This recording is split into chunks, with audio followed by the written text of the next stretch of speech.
Hi, today we're going to listen to a very short audio by Dr. Ian McGilchrist, and he's actually interacting with Mark Tyrrell of Uncommon Knowledge. It's a training institute for psychotherapists. So basically what I think is very interesting here is that Ian McGilchrist is going to talk about the nature of consciousness. If you don't know who Ian McGilchrist is, he is a psychiatrist and a former literary scholar. He is a doctor by trade, and he's gone deep into research of the neural functions of the brain, and he has some very famous books on this area, notably The Master and His Emissary, which is probably the most famous one. And we also have The Divided Brain and the Search for Meaning, and The Ways of Attending, How Our Divided Brain Constructs the World, and The Matter with Things.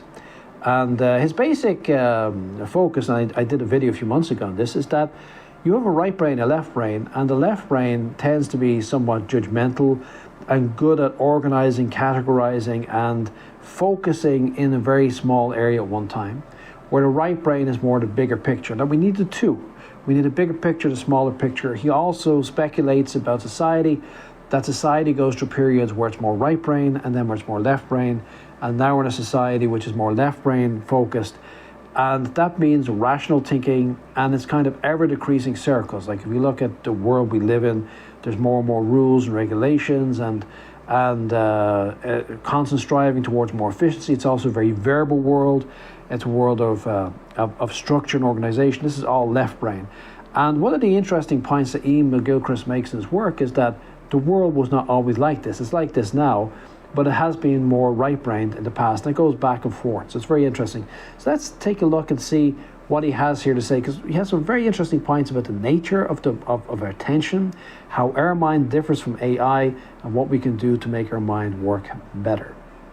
Because a machine can't attend. A machine can be set a problem, but it can't dispose its attention, because attention is the way in which you dispose your consciousness towards the world. Consciousness is always towards or of something. Consciousness can't not have a goal or an aim or an object or a concern. So I didn't altogether understand the importance of attention when I first discovered that it was different in the two hemispheres. I thought, well, gosh, that is interesting. And I wasn't even looking for it. I just happened to be very interested in attention at one point.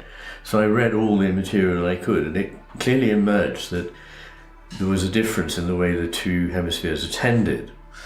And from that, of course, many things followed. But at the time, being rather used to the normal sort of cognitivist way of thinking, I just thought of attention as another function of the brain, you know. This is the trouble with the machine model, actually. What I feel is very interesting about the point he's making here is the point that the attention of the mind, he says that a machine cannot have attention, that a machine can be given a task, but only a conscious awareness can be given attention. Something we don't think much about in everyday life is conscious awareness, and this is the one thing that separates us from every other creature on this planet. So our conscious attention always has to be somewhere. Implications of this, of course, mean that when we think about AI, for example, we say, just think about what we're saying in AI. We're basically saying artificial intelligence. And artificial intelligence suggests that the AI is obviously intelligent, and that the AI is cognizant, and that the AI has agency. And we always have all these movies where the AI is out of control. But if we actually listen to what Dr. Ian McGilchrist, who's a specialist in the brain, basically studies the brain largely, what Dr. Ian McGilchrist is basically suggesting is that the AI is incapable of having attention. It can be given a task, but it cannot focus its attention on anything. It does not have attention. The ability to attend is not there. And I think this is very significant when we're thinking of AI, and to try and realize that there's a huge difference between what we call AI and the idea of generalized artificial intelligence, which is the gold standard of artificial intelligence. What we're actually dealing with in our day-to-day lives is really machine learning, which are very, very, very clever verbal reasoning models, basically language computers, but they do not have the ability to attend. So AGI, the idea of artificial general intelligence, will be a computer that has a sense of self. Will this ever come? I do not know. I think it's an interesting question, but it's something to realize that what we think is AI is not really AI at all. So Ian McGilchrist then goes on to talk about how we dispose our attention, and this really covers. He's done a lot of research on this. He's written some interesting books. Probably his most famous is the Master and the Emissary, and his general principle that the world that we're living in is basically a left brain dominant judgmental world of ever decreasing circles. That the right side brain is more creative and artistic, and it has the big picture view, where the left brain is judgmenting and breaking things down, and the left brain basically allows us to be very efficient and effective, but it's also very limiting and judgmental. I posted a video with this same principle, the same idea a few months ago, but I think this is really what he's going to talk about here. So let's see what he has to say about disposing of attention. Because a machine can't attend. A machine can be set a problem, but it can't dispose its attention, because attention is the way in which you dispose your consciousness towards the world. Consciousness is always towards or of something. Consciousness can't not have a goal or an aim or an object or a concern. So the way in which you dispose your consciousness towards the world is what we call attention. If I dispose my consciousness in a very narrow way, which breaks up the field of reality into small discs, which then appear to be fragments, which the brain then has to assemble in order to understand, then you see a different world from the world that you see if the way you dispose your consciousness is maximally broad, rather as in certain kinds of meditative practice in which you try to just take in as much as possible of what is going on around you without forming any judgment upon it. In other words, not setting the talkative part of the mind, basically the left hemisphere conscious cognition, not setting that going. And that in the Buddhist tradition is known as monkey mind, because it's jabbering and it's all over the place.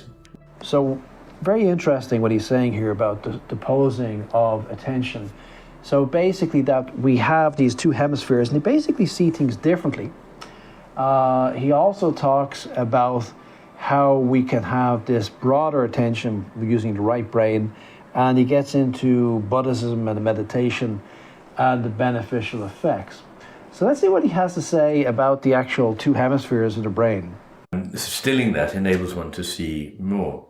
What is also fascinating is that there is an exercise which I have done and which I like very much, which is to try to dispose your consciousness in a highly focused way and a highly broadened and extended way at the same time.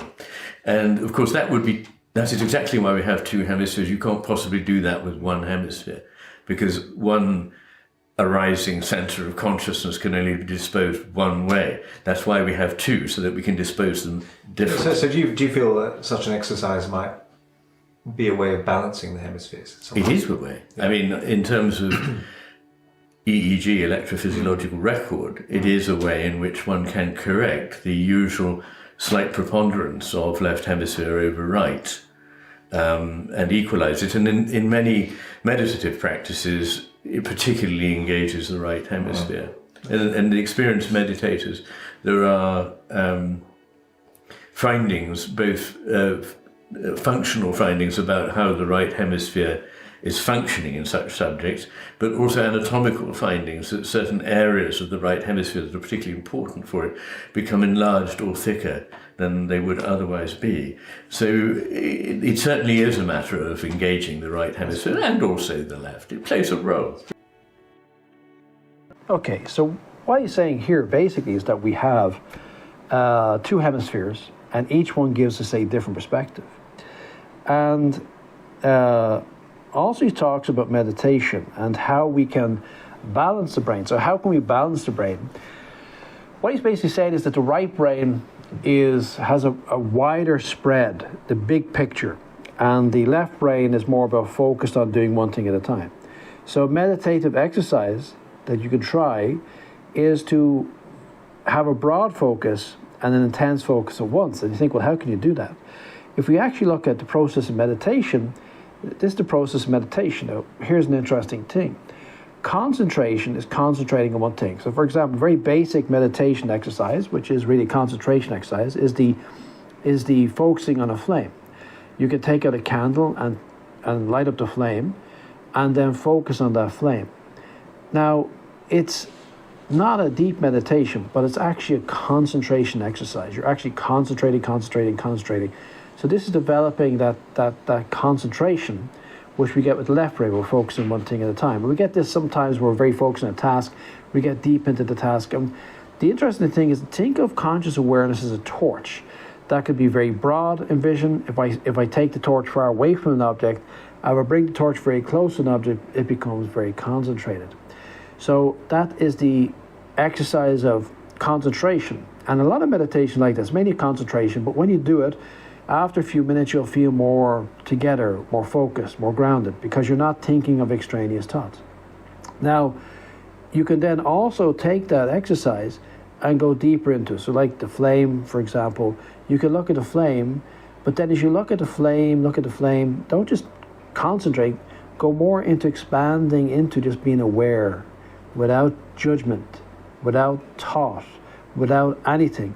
Now you're exercising the right brain. So the focusing on the flame, the focusing part of meditation is the concentration, is the left brain. And then the expanding and just opening yourself up to the experience is the right brain. So when you work both, you're actually balancing. And he also says that there has been anatomical research done on this. Meditation, which I do on a daily basis, heartfulness meditation, and it's very, very effective. I just give you an example. So meditation gets you to focus left brain and then expand right brain.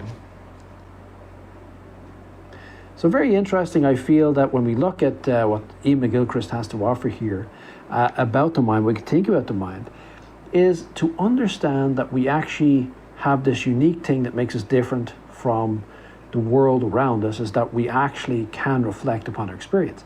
The cow in the field does not reflect. You could have a good day or bad day. You could have some pain and suffering or a very pleasurable experience. It's all coming and going. It's not reflecting upon it. And even AI, so-called AI that we have, are really just language models. They are not really generalized artificial intelligence. They're rather variations on machine learning as of yet. Will generalized artificial intelligence ever come? I do not know. That's a very interesting thing, because how do you have an eye? That's the thing, and that's what we have, the eye. Not only do we have the eye, what he would say we have two types of eyes, which is the left brain, judgmental, organized one, and the bigger right brain, and that we really need to use both in order to successfully get on with our life. And also the importance of balancing the brain, and that we can do that through meditative practices, which have been proven to work, whereby we focus on one thing, which is left brain, but then we expand into which is right brain. This is something you get very much with meditation.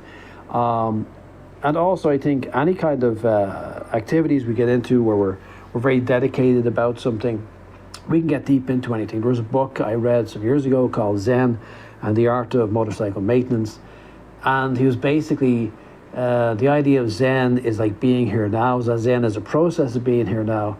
And he would suggest that even in motorcycle maintenance, you could be here. So meditation is a great way of being here, but you can also be here through your hobbies, through your interests. And when you go deep into any kind of hobby or interest, there seems to be an endlessness to it, because you can go deeper and deeper into it. And this is the nature of attention and how you're disposing your attention. And just think that the greatest thing that you have going for you is your attention, and that you, as a conscious ego, has quite a bit of strength regarding where you're going to dispose your attention.